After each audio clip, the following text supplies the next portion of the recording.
Arahant Samma Sambuddho Vicha.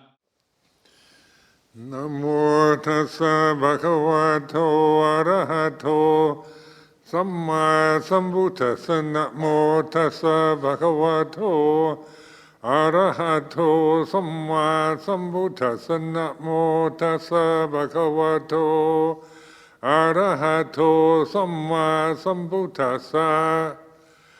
Aparutade sangamatassa tawaraye sodavantaba munchantu satang.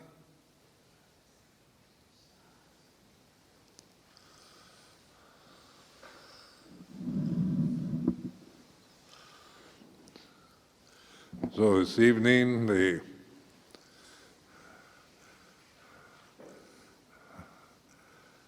meditation retreat weekend ends tomorrow morning.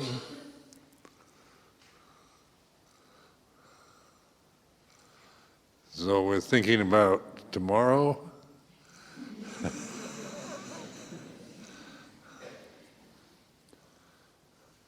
So now just observe this attitude of intuitive awareness, open attentiveness, embracing rather than focusing on one thing, this wide perspective of knowing it's like this. Looking inward, looking at the breath, especially at the state of mind, the emotion, the mood that you're experiencing at this time.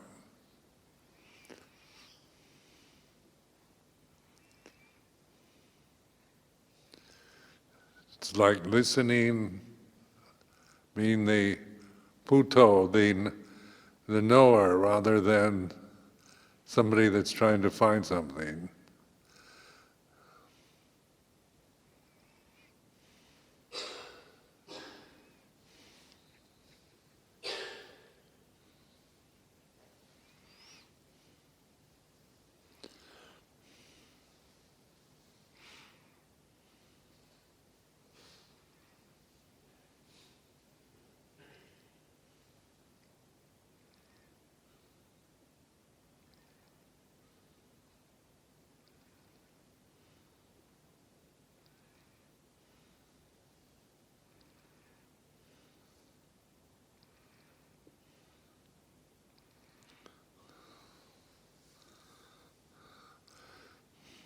I talk about sometimes many people notice this sound of silence. I call it's not really a sound.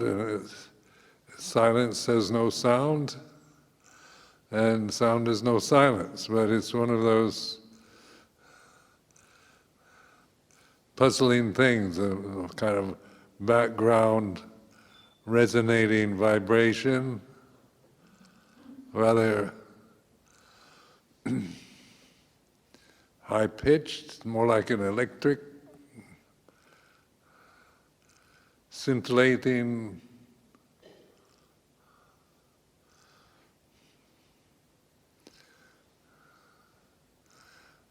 it's natural, it's not created.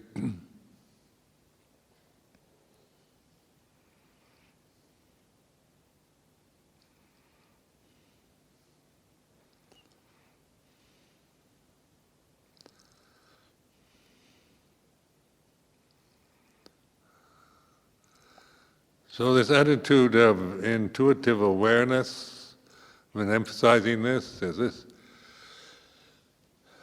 we're so conditioned to focus on objects, to think, and to seek something to do. And this attitude of relaxed attention, observing, noticing the way it is. And so the Buddha knowing, Puto, Buddha knowing Dhamma, is aware of the thoughts or the emotions that one is experiencing, but is not grasping them. when we grasp them, when we like them or don't like them, or grasp them in any way, then, or try to deny them or get rid of them, then we're no longer with Puto, we're with the desire to get rid of something, analyze, criticize, the whole self, the Sakya Ditti, Silapata Paramasa, Vicikicca, the three fetters arise.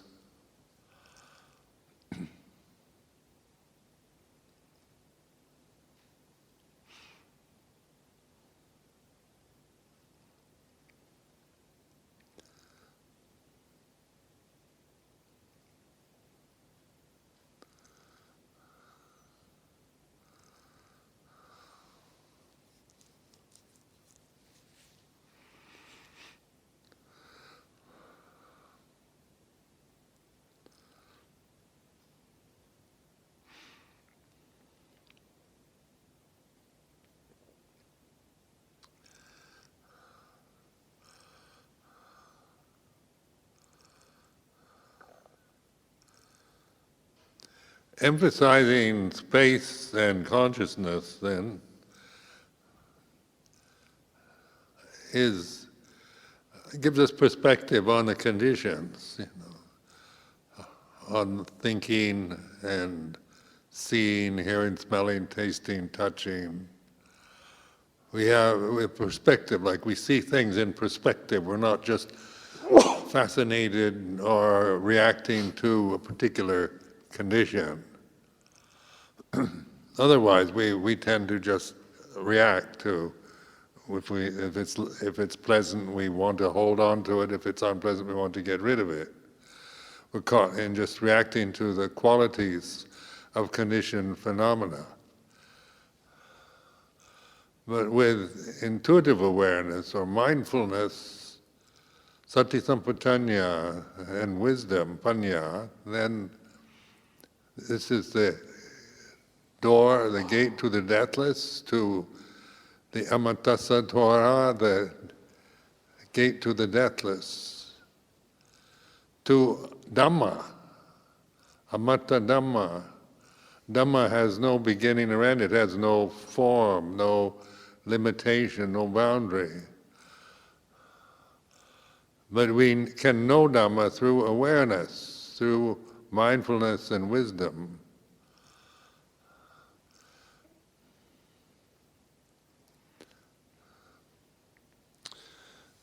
Now we've talked about the Noble Truths. Yesterday it was a reflection on, or this morning was on the Nirodha, the third Noble Truth. The fourth Noble Truth is with right understanding, Samaditi, the Eightfold Path, from seeing the cessation of suffering through the third Noble Truth, then there's establishing Samaditi, right understanding, Samma Sangapo, right intention or attitude. And that also affects right action, right speech, right livelihood, and right effort, right mindfulness, right concentration. So it's eightfold, it's called the Eightfold Path. But it isn't like steps, it's folds, it's simultaneous, they work together. When there's right understanding, then there's right intention, and there's right action, right speech, right action, right livelihood, right effort, right mindfulness, right concentration. Samma samadhi.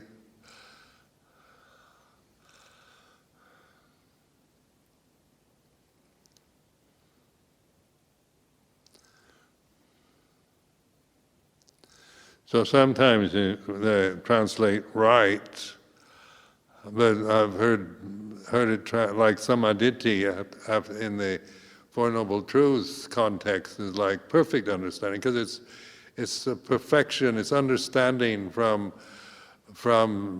the amatta Dhamma, from the position of Bhutto rather than understanding from the brain, kind of treasuring the intellectual aspects of Buddha's teaching. Right understanding or perfect understanding, it is perfect, there's no flaw in it, because it's seen through wisdom rather than through conditioned perceptions, value judgments, cultural biases, religious biases.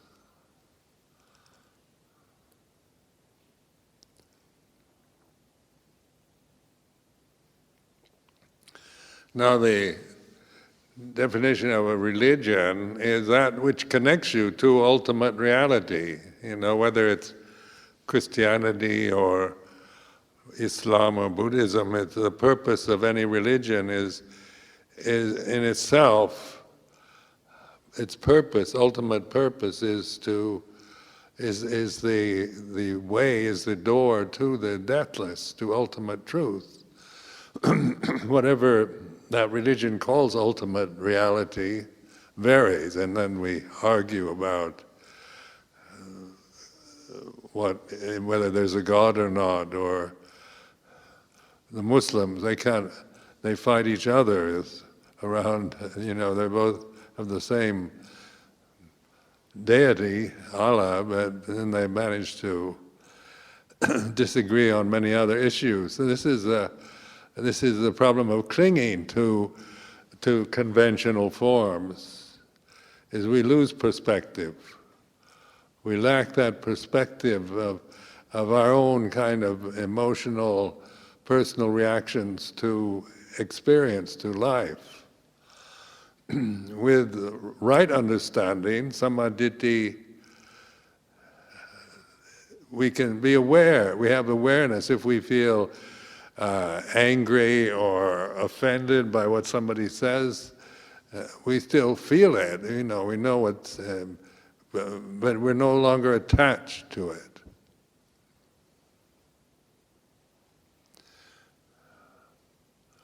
Luang Por Chah was once asked if he still experienced anger, and he says he does. But he says he doesn't attach to it. So if somebody kicks you in the leg, you feel it. If you're an arahant, you're not dead, and you're not a zombie. You feel, and then the vipaka karma, resultant karma, is to maybe feel anger or the arising of aversion, but there's an awareness, because sati sampajanya allows us to have that perspective of the arising and ceasing of a phenomenon.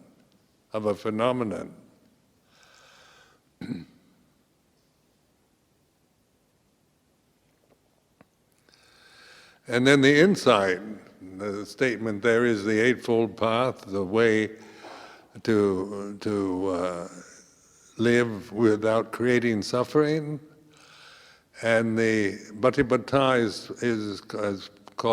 the Pali word bhavana, or cultivating it, developing it in your life. And so that means whether you're in the formal monastic sangha or a lay person, this cultivation of mindfulness, of awareness, of wisdom it's not dependent upon the forms anymore or traditions, but it's available to all of us. We take into account the conditions we're living in, the people we live with, the kind of work we do, the responsibilities we have. These are seen in terms of, not in terms of personal liking or disliking or creating problems around them, just recognizing and accepting that one's life is like this, the relationships and families are like this, the relationship, the problems at the workplace, the difficulties with authority or with employees or with bureaucracy or traffic jams in Melbourne or whatever are like this. It's the way, it's kind of this perspective on it. It is what it is, but we're not creating suffering around the way life happens to manifest for us.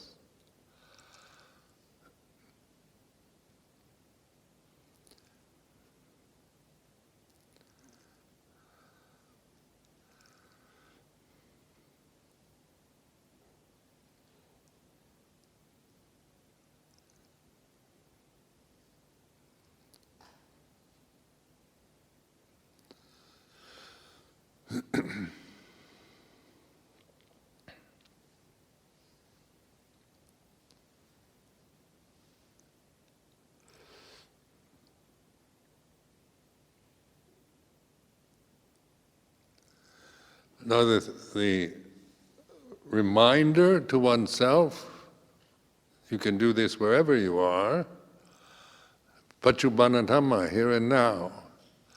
And this is where, this is reality. This moment here and now is like this.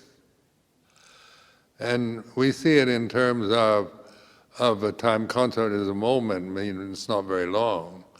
But as you begin to cultivate mindfulness as the way, samadhi, some right understanding, then you're experiencing akalika Dhamma, akaliko, timelessness, which you can't conceive of with the thinking process. The thinking process is all about time, past, present, future, and the commitment to time-bound conditions as the real world or reality for us. But as we cultivate, as we bhavana or cultivate the Eightfold Path in daily life, then we begin to recognize or realize timelessness. But it does take this determination too, because we forget, we get our vipaka karma, our personality, the pressures of life, the kind of character that one has manifests, and we easily become taken over, or grasp it, or reject it accordingly. But as we develop more confidence in Putto, in awareness of it, then we have, like, a connected mind. Mindfulness isn't. It's not one moment and then you connect one moment with the next. It's the letting go of the belief in time to see in perspective the time-bound conditions, because that's what the body is a time-bound condition. It was born, grows up, gets old, and dies. The breath, the body is breathing, inhaling, conditions exhaling. The feelings and sensations in the body are still pleasurable, neutral, and painful ones. This is the nature of these conditions. But the knowing of impermanence and non-self means that we can bear with, we can endure, we can not make problems around the Vedana, the feelings of pleasure and pain. Usually we're totally unaware of neutral sensation. Usually we become aware when the physical sensations, sensory, the senses are being pleased, they're pleasant, or they're being painful. But much of our, just like physical experience, is neither pleasant nor painful, but it's still feeling, like Vedana, feeling.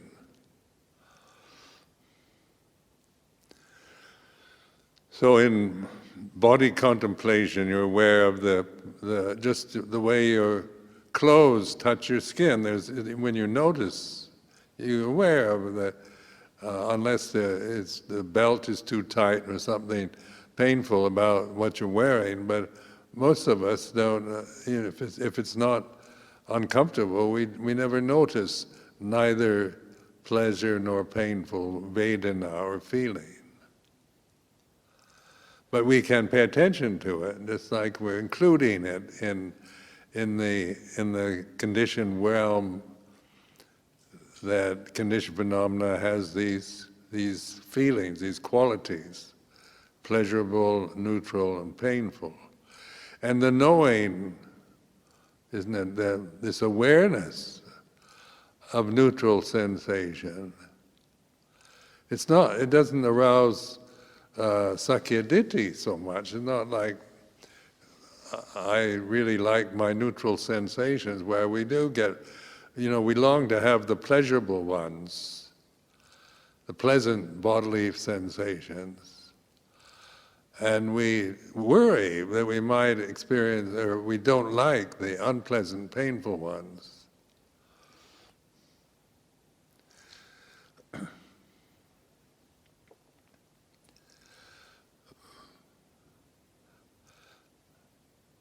So as we become more aware of, say, neutral, this physical sensation, like one hand touching the other, or just the sensation of just the body sitting on the mat,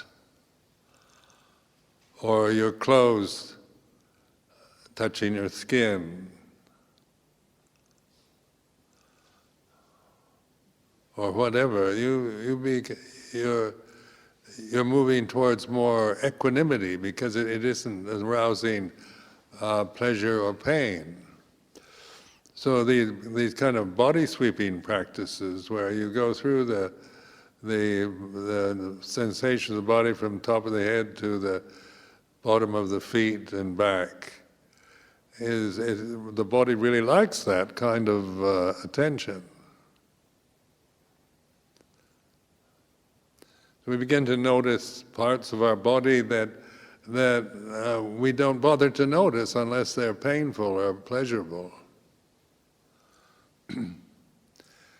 But certainly, it's not, the neutral sensation can be known. It's not like mystical or theoretical. It's very obvious if you pay attention to it.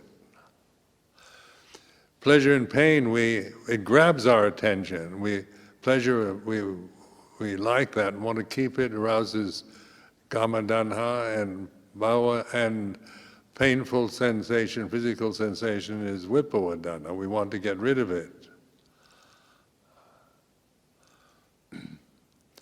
But notice that this awareness of Vedana, it isn't feeling, it's not pleasurable nor painful nor neutral, it's not a sensation, it's the ability to observe, this puto, observing conditioned phenomena in perspective, from the pure awareness rather than from personal conditioning, personal habits.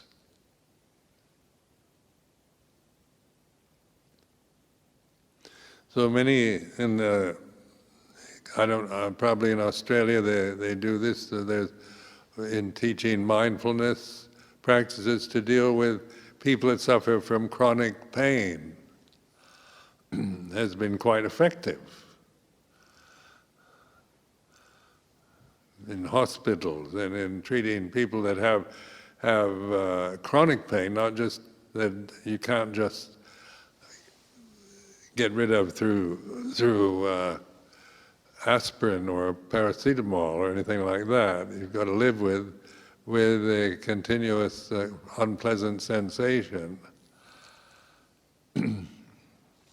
And I've known people that suffer from chronic pain who developed awareness they still feel, so pain is pain, no matter what, whether you're mindful of it or not.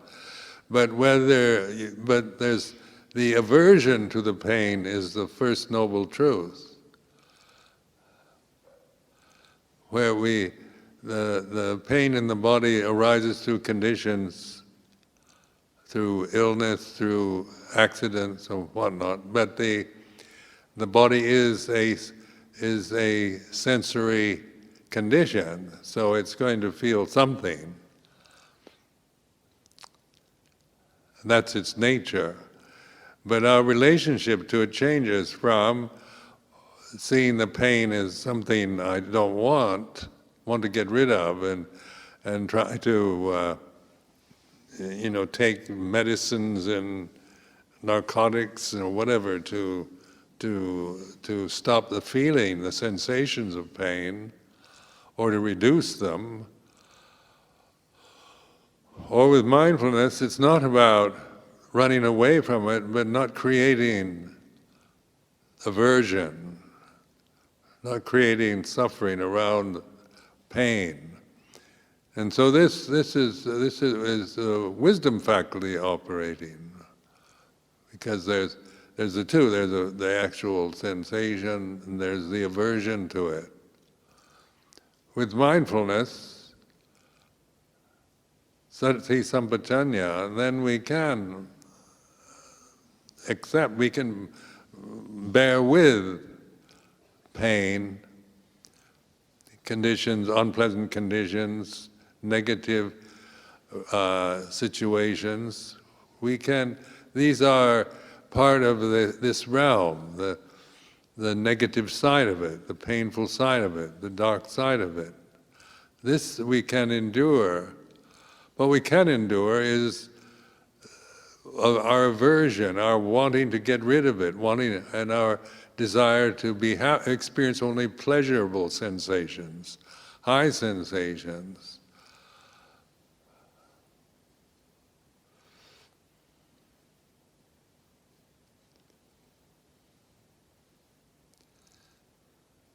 And this you can investigate for your own insight, in regards to physical painful situations that you find yourself in.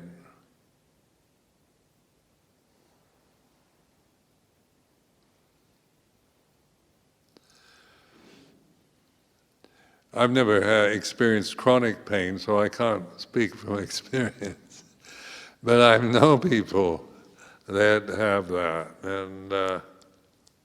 and sometimes, I've met people who developed mindfulness and wisdom in regards to chronic pain for many years, and you would never know that they're in pain. They have a kind of bright radiance to them.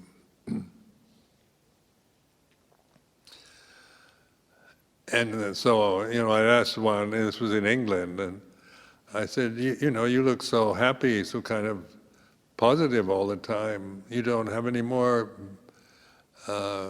painful sensations? Oh yeah, I still have them, but I don't create aversion to them.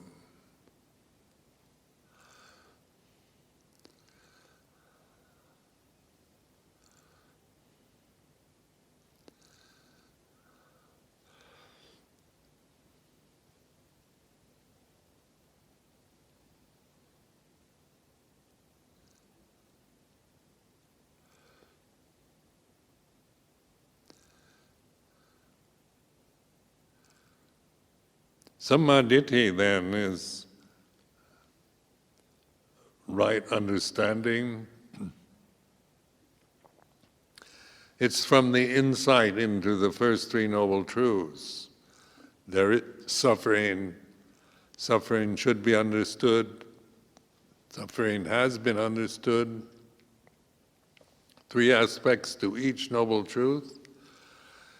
Notice it's the paradigm, it's the pattern, the statement, what to do, the prescription, what to do about it, and the result from doing that.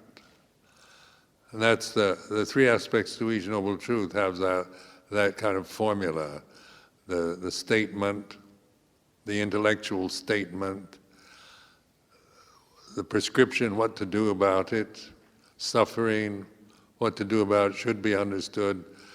And then that should be understood is the practice of looking at suffering, no longer just reacting to it, recognizing dukkha, rather than seeing it in terms of wanting to get rid of it or identifying with it as some kind of personal problem. It's like this sense of anxiety or dis-ease or wanting something, wanting to get rid of something.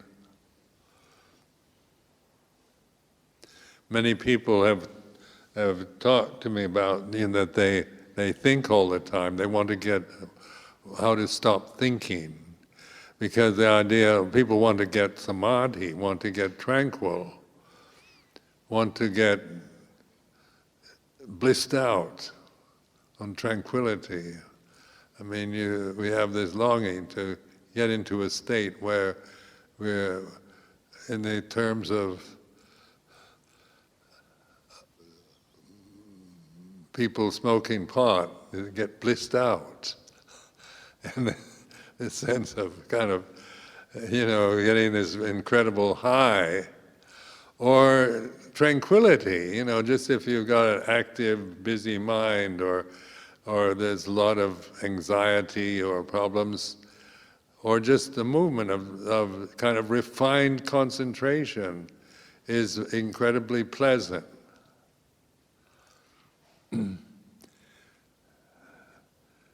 And then we want the pleasant. We remember having pleasant, blissful experiences, and then that creates the desire. This is where the wisdom faculty comes in. There is suffering. When we want to be tranquil and have peaceful mind, and we don't have one, then the desire to get rid of the thinking mind, the obsessive thoughts, the desire to get hold of some kind of level of samadhi that we remember experiencing, that's the Noble Truths again. This is where we begin to see there is suffering, should be understood.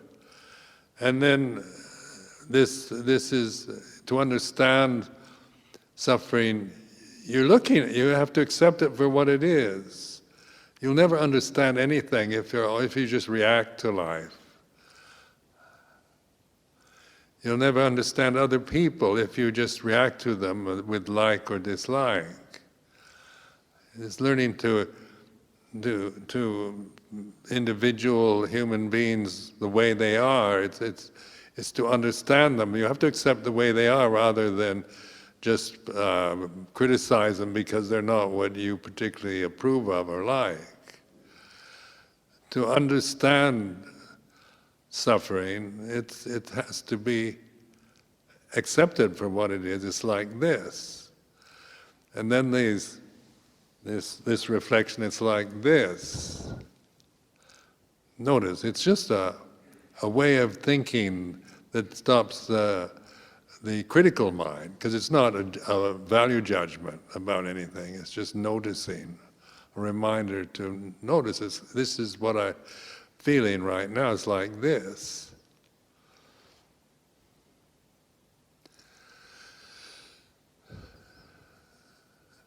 Then the second noble truth,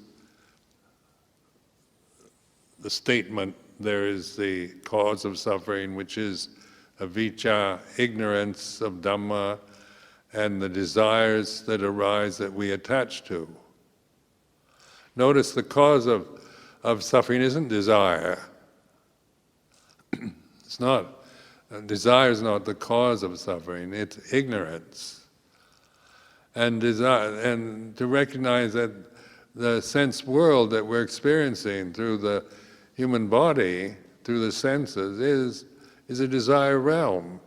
It's the way it is. Whether, you can make value judgments about desire, but this is to recognize the Kama Dhanha, Bhava Dhanha, Vibhava Dhanha,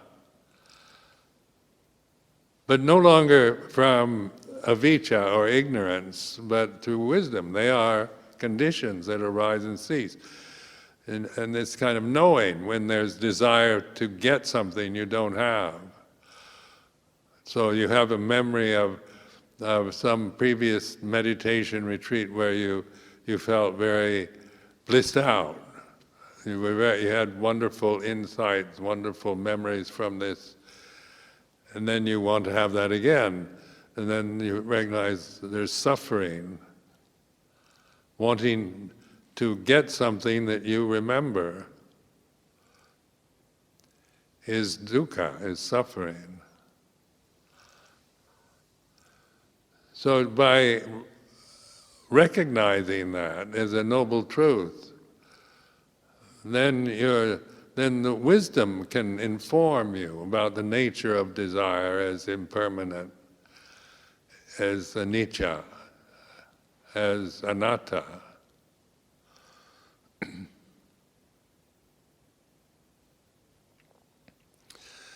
And so the statement there is the origin, there's its cause. Desire is not, or dukkha, suffering is not ultimate reality, it's not the paramattha satya, but is a noble truth.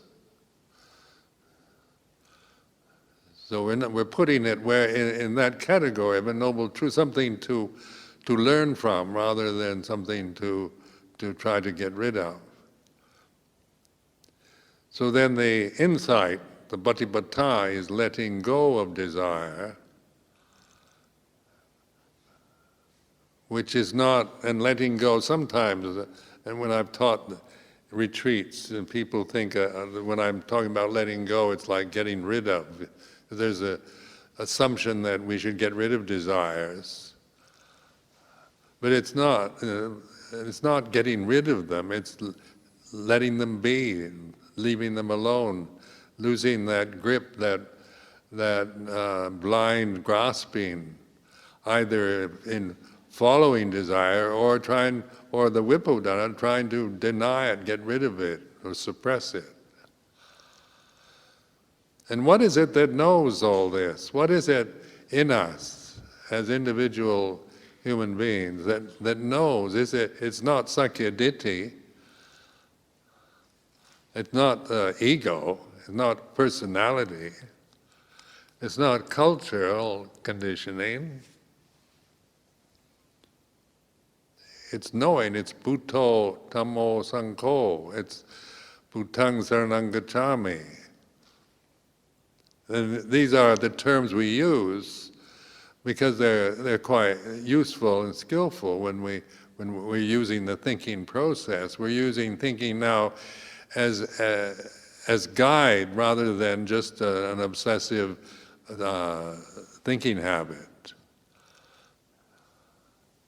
We're learning how to think, how to use our ability to think with wisdom rather than just the habitual thinking that we tend to do.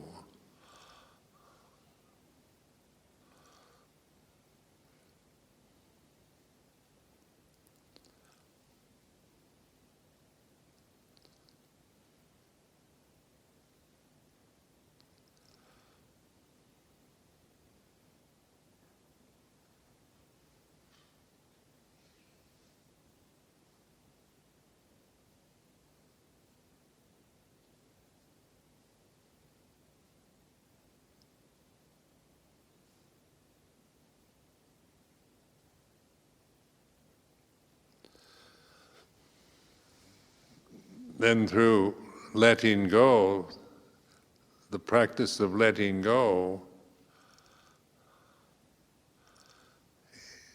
you have the third aspect, which is the insight. Letting go has been, I've let go, there's this letting go, it's been accomplished. So there's three aspects to each noble truth. This paradigm is a reflective one, is a statement, what to do about it, and the result of doing it. Now the Fourth Noble Truth, the statement there is the Eightfold Path, the Majjhima Patipata. It should be cultivated or developed. Bhavana, this is, like Luang Por said, this is where bhavana really begins, because in Thai language they use the word bhavana as a Pali word for meditation.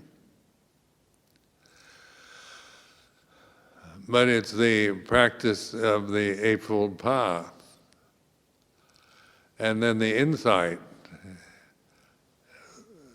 the Arahant has the insight, the Eightfold Path has been developed. So I remember giving a talk in Chithurst one time where I said, what is it, what kind of insights does an Arahant have?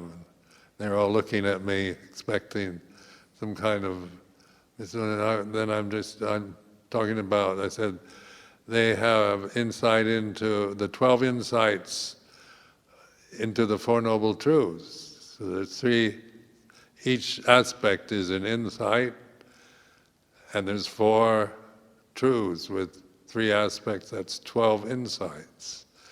So an individual who's had these 12 insights, we would say that that was the reality of arahantship, but it's not one doesn't become a stream enter or an arahant. It's not about becoming. Because becoming it comes out of ignorance. It's about understanding. It's about letting go. It's about developing, cultivating this way of mindfulness, sati sampajanya, satipanya.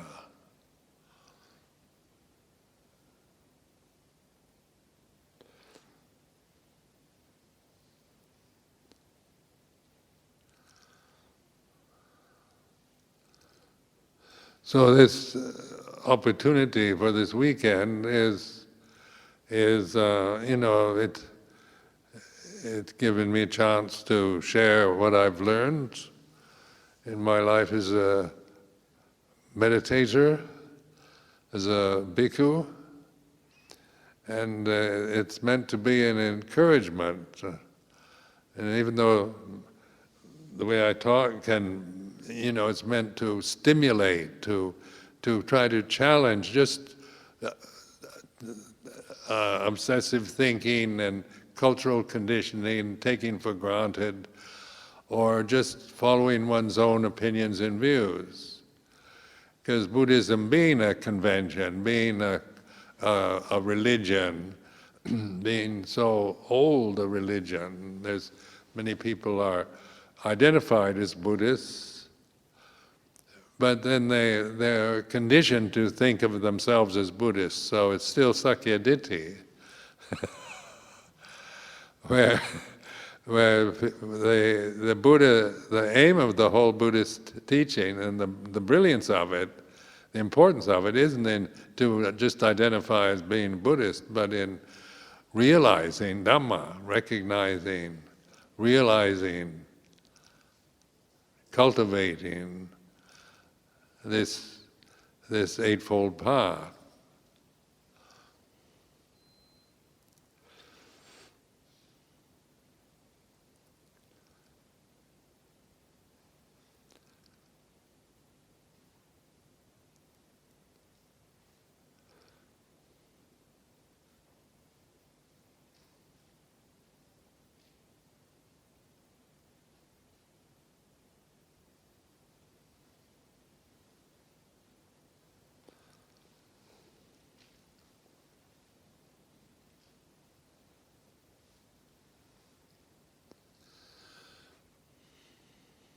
It's a time where, somebody like Thanajan Cha in Thailand,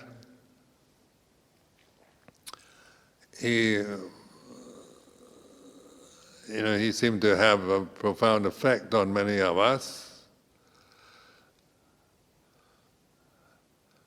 Why is that? What is it that, there's many great teachers, but Luang Por Chah had his emphasis on Dhamma and Vinaya was quite important.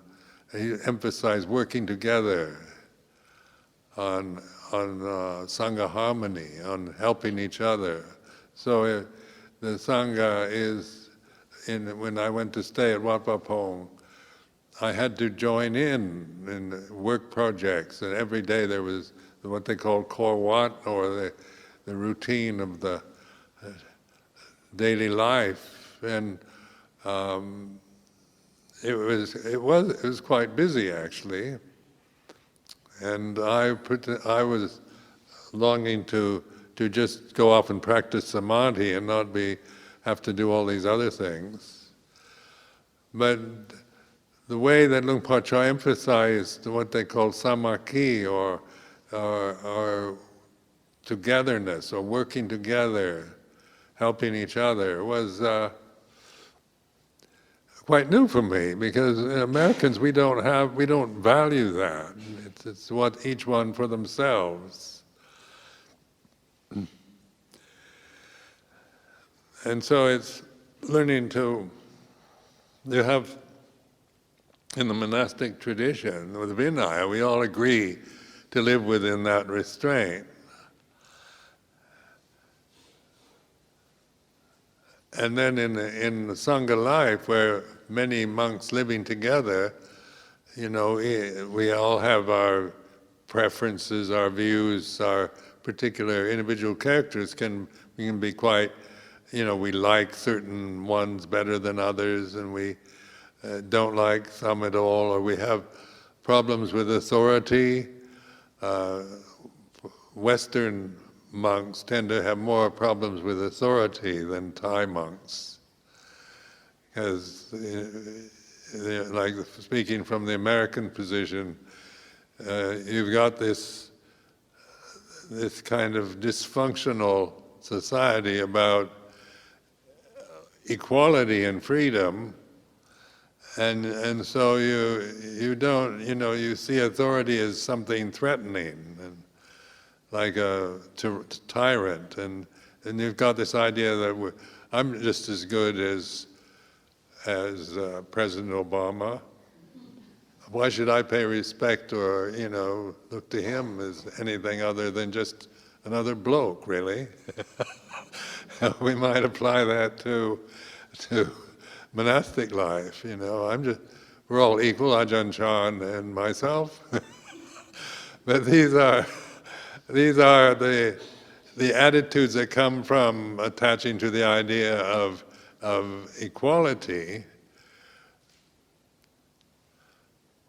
And so authority, where people have authority over you, where there's seniority, and the structure of Sangha life is based on seniority, not on wisdom, who is the wisest, but who is the most senior. So it's an impersonal thing. It's not about who's the best monk in the Sangha that we'll pay respect. We pay respect to the, at a time, the formalities of paying respect to the most senior one. Well, this kind of structure was totally new to me, and of course I did have personal reactions to that. But then Ajahn Chah was guiding me to look at, do jit, do arom, know what you're feeling, and seeing it in terms of Dhamma rather than believing it or trying to deny it, the two extremes of indulgence or suppression.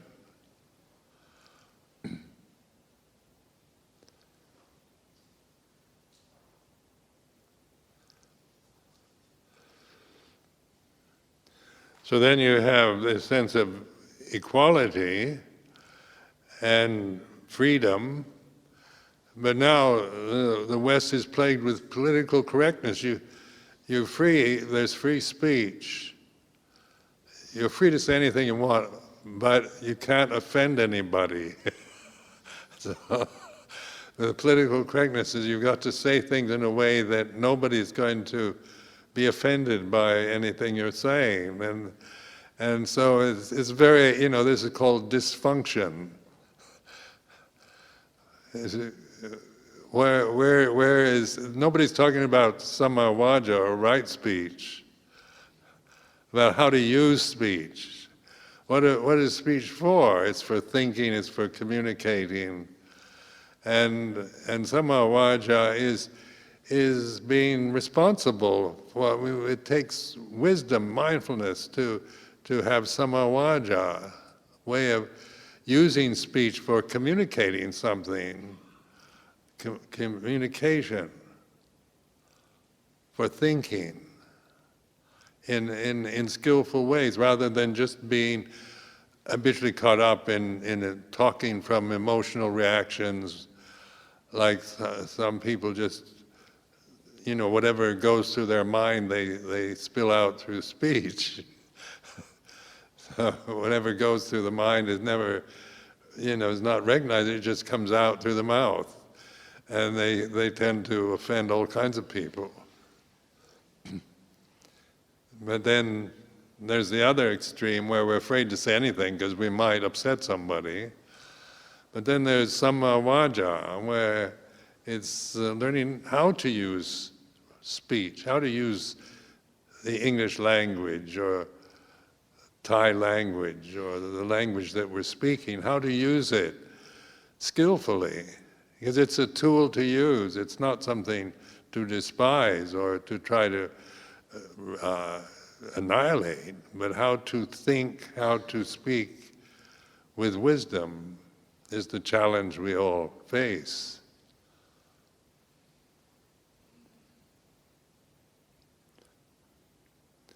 And then ask yourself, where are every one of us equal? Here, the bhikkhus, the lay community, where would, in taking this ideal of equality, and it's not in the forms, is it? It's not, we're all different looking, different social backgrounds, different experiences, different memories. There's no equality in sankharas, they're all different. But equality lies in where what we share, which is equal, is consciousness, which is non-personal, non-cultural. So it's through this awareness, awakening, wisdom with consciousness, operating through these individual forms. And then it's cultivating the Eightfold Path, the Majjhima Patipata.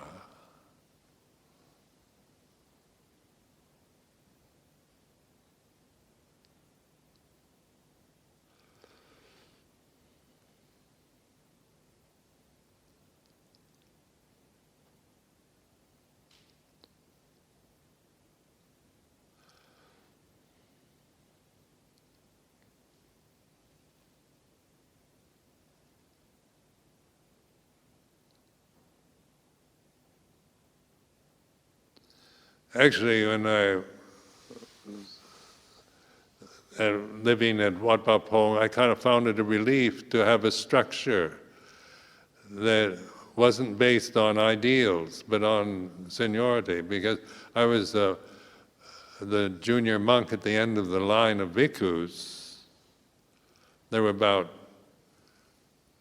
22 bhikkhus, I think, at the time, at Wat Pa Pong. And I was the most junior, the new one. I had to sit at the end of the line. And then I became aware of my, the instructions on duties of junior to senior and all that. I didn't have great problems with authority with Luang Por Chah. I admired him. You know, it was kind of an ego trip. You know, this is my teacher, he's the great master. During some of the times I had in Thailand, I'd live in branch monasteries where I didn't feel that towards the senior monk. And so when you, like washing Ajahn Chah's feet was something, at first I didn't see the point of it. There were always so many monks rushing out when Luang Por Chah came back from Vrindavan. About 10 or so bhikkhus would get up to wash his feet. So my mind would think, well, there's enough washing his feet, I don't have to do it. I mean, really 1 or 2 monks is enough to wash one monk's feet. This makes just common sense. And at the time I remember sitting in the dining hall, and Ajahn Chah would come back from Vrindavan, and monks would rush out. They have this area where they wash the monks' feet, and so I said, look, all these. He doesn't need that many monks to wash his feet. I'm just common sense. I don't need to do it. And then I started looking at my mind, I think I started, and then another monk would say, you should go and wash Ajahn Luang Por Chah's feet. And I think, well, there's so many already doing it, they don't need me. But there was always this negative kind of complaining, whinging mental state I was creating over this simple act. And so I began to see it in terms of a noble truth. I was suffering. I was creating suffering around this rather way of taking care of the senior monk. And I was sitting there in the dining hall complaining to myself. I didn't complain to others. But then I began to notice that this is a very unpleasant mental state. To have just use common sense and then apply this critical thing to something that's basically quite all right. So the next day, once I saw it, I rushed out. I was about the 15th monk. I managed to maybe do a little bit of, I don't know if I was of any use at all, but I felt happy, I felt a sense of joy. I wasn't sitting in the dining hall grudging this or complaining about it or looking down on it. Because that's what the dukkha is, where the actual impulse to join in on something good it's an experience of joy. It's a giving. It's no longer sitting there complaining about something.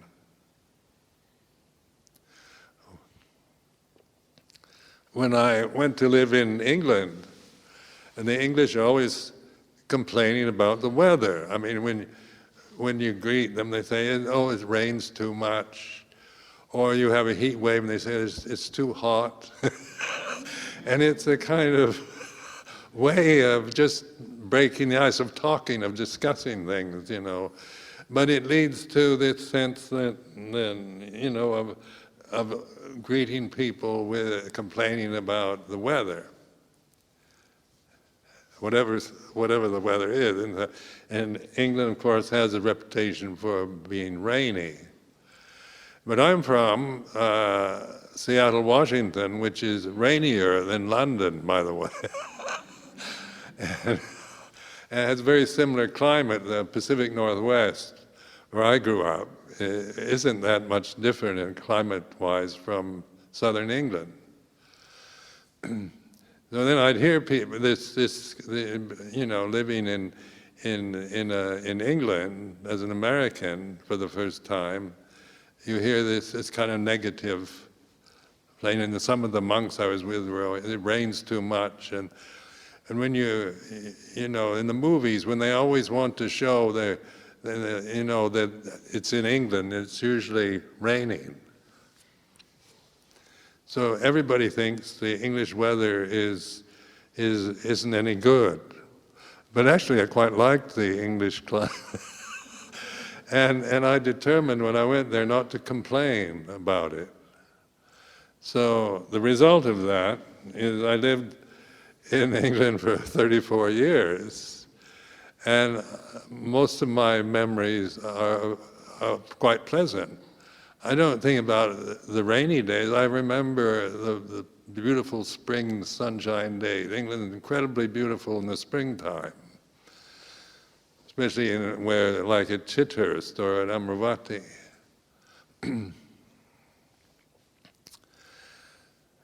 And so my memory isn't of being cold and wet, but of beautiful green lawns and daffodils and spring flowers and bluebells. I mean, it's quite a positive view, memories of when I think of England.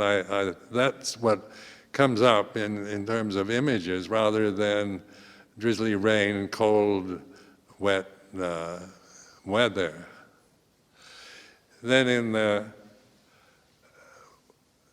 the summertime is the best time to go wandering as a Tudonga monk, to go take your alms bowl and wander through the countryside. But then it's also when the Vasa or the Pansa begins. So then we started having these winter retreats, like Chithurst and Amravati. We'd have, because the winter time, everything hibernates. It turns. There's no bluebells or daffodils. The leaves fall off the trees, and there's gray skies and it's cold. But this also is very peaceful when there's not this bubbling spring-like beauty to dazzle your eyes.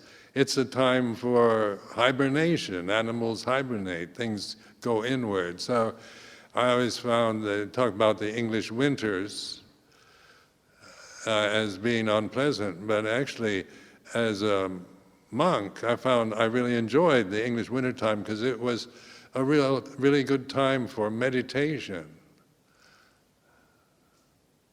where you get the whole monastic community, the monks, the nuns, the novices, everybody on a kind of retreat mode. And for 3 months, usually January, February, March.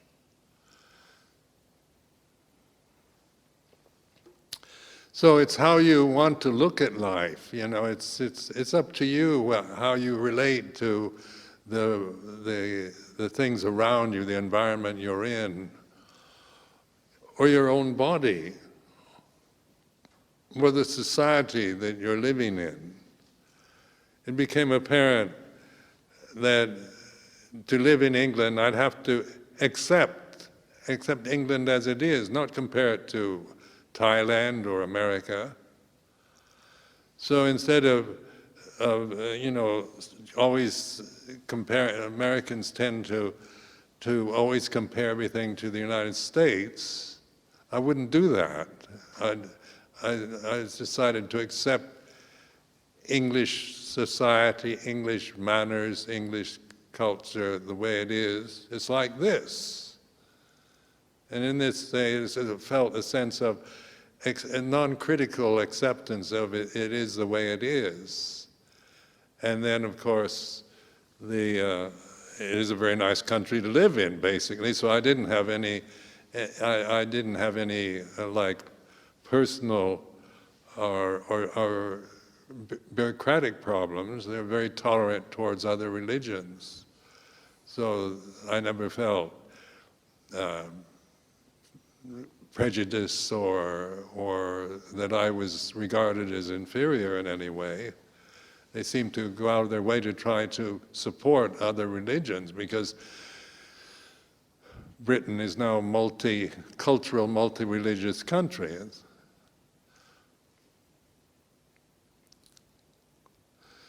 So learning how to think, how to relate to environment, we can, like the tendency to grumble and complain. Some people is very strong to always have this kind of complaining feeling that you don't really agree with this or like that. These, in Aditand, I determined long ago not to complain, even though my tendency as a person is to complain. My personality is a kind of complaining one. So there's a very ironic story. I went about when I was 68 or so, or 66. I tried to go to Mount Kailash in Tibet. And this was at a time where I was invited by a group, another monk and myself, and a group from England. It was arranged, but the Chinese government at the time didn't want to give visas to Buddhist monks, because they assumed we were all sympathetic with the Dalai Lama, which we were, but we were different. We're from Thailand, not from Tibet. And anyway, it was developed. We'd wander through. We'd fly to Kathmandu, and then we took another plane to Simikot, which is a hill station up in the northern part of Nepal, along the Tibetan border. And then we hiked in from Simikot about 4 or 5 days to the Tibetan border along the northern Nepal area called the Humla district. It's very beautiful, but very undeveloped. There's no roads there. It's all just trails. So there were another monk, myself, and a group of about 8 people from the UK and a few Sherpas, Tibetan or men who were very helpful indeed when you're doing this. And before I went on this tudong to Mount Kailash, I determined I wasn't going to complain about anything. So we were in Kathmandu, and we were having breakfast, and I complained about cornflakes, because in Asia they always serve cornflakes with hot milk. And hot milk makes the cornflakes all soggy, and I didn't like that, so I complained about cornflakes. So I broke my determination right off. And so we went about 4 or 5 days through the Tibetan border. We actually got into Tibet to the immigration town of Taklakot. And there they wouldn't let the other monk, the American bhikkhu, and myself continue on to Mount Kailash. We were not that far from the actual mountain itself. But we were escorted back, we were taken back in a military vehicle with armed guards, Chinese armed guards, with 2 Sherpas, and dumped on the Nepal border. And we had to walk across this bridge into Nepal. And the English element, the civilian element, was allowed to go on the around to Mount Kailash. So Bhikkhu Sugato and I, we had to hike from the Nepal border back to, it took about 3 days to get to this monastery in Nepal. And we had the 2 Sherpas, but they didn't have any, the only food they had with them that morning, when we had to climb this high pass, was cornflakes. I thought, this is vipaka kamma, definitely. And that's all we had to eat, and this path was quite steep. So we climbed to the peak, this pass, on cornflakes. It sounds like one of those Weetabix commercials. And then we managed, then when we got over the pass, the Sherpas were able to, for the following days to get something to eat from villages. So then we went to this monastery and we stayed and waited for the English contingent to return.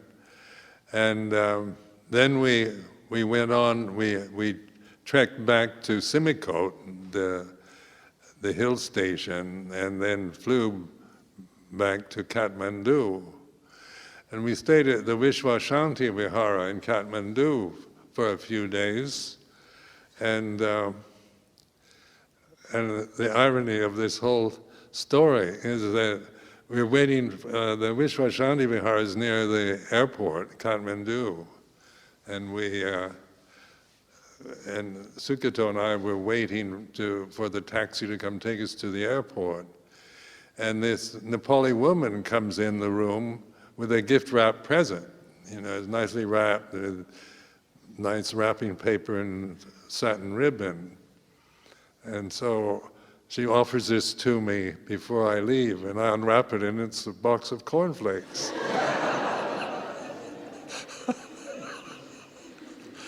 You know, this is quite funny, you know. So now here I'm having cornflakes every morning. But sometimes the vipaka kamma, you know, the vipaka kamma, not complaining, it was good because my memories of those over 30 years living in the UK, I don't have a lot of unpleasant memories or regrets or complaints about it. And in monastic life, you know, when I washed Ajahn Chah's feet, then I really liked kind of massaging his feet or doing things for him because I admired him. He was very inspiring. And then I spent a year at a branch monastery where the head monk wasn't inspiring. And even the Thai monks didn't like him very much. And they'd get together and complain about him. I fortunately was not that involved, but I didn't think he was a very good monk, and I didn't really want to perform my duties as a junior monk. I thought his Vinaya is not very good, and he's rather coarse. And but then I began to look at that in myself, at this kind of conceit that I will only serve Ajahn Chah, but anyone lesser is not worthy of my respect. And I thought, I don't want to be like that. I don't want to be a snob or have that kind of conceit about that somehow my respect is only for the very best, the top grade monks. Because the Vinaya is based on seniority, on duties from junior to senior. It's not about personal feelings or, you know, how one really feels about someone senior to you or junior to you. It's you perform these duties. So it does create this sense of harmony, of Sangha harmony when we respect the Vinaya.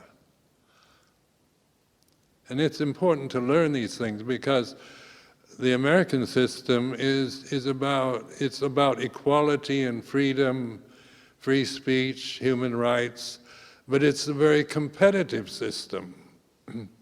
So you're into always, the idea of being a winner is held up high. Being a winner, somebody that gets things done, who gets the gold medals, and that, and then the loser is despised, rejected. So the sense of equality and freedom is ideal, but the realities that one lives in is very competitive social system, and so, but you don't have a structure to work in, because the only thing is trying to prove yourself is being able to run faster than the next one, and to be a winner. And then if you can't win, then you see yourself as inferior, or you feel lesser than somebody who wins. Or if you're a failure, that's the depths of despair. So, like in terms of Dhamma, we see the way it is. Like in terms of Bhikkhu Sangha, we have this. This is the way the Sangha is. Like here at Bodhiwana, and we begin and we try to live within the restraint of the traditional Vinaya, as we learned it through Wat Pa Pong, Ajahn Chah. Then we have the encouragement to observe how we actually feel. So we're not trying to delude ourselves by attaching to the structure itself, but using the structure for reflection. Because Vinaya is really about mindfulness, learning to develop wisdom, not to take position of seniority from the ego, from the Sakyaditi level, but it's merely an impersonal structure to reflect from. So this evening is the last Dhamma talk. So I want to thank Atanajan Kalyano, and I give all my best wishes and blessings to all of you, hoping that by listening to these Dhamma reflections, that it increases your faith and confidence in being a Buddhist and in this tradition, and encouraging the actual Bhatipata practices, bhavana, to develop the wisdom that is available to us.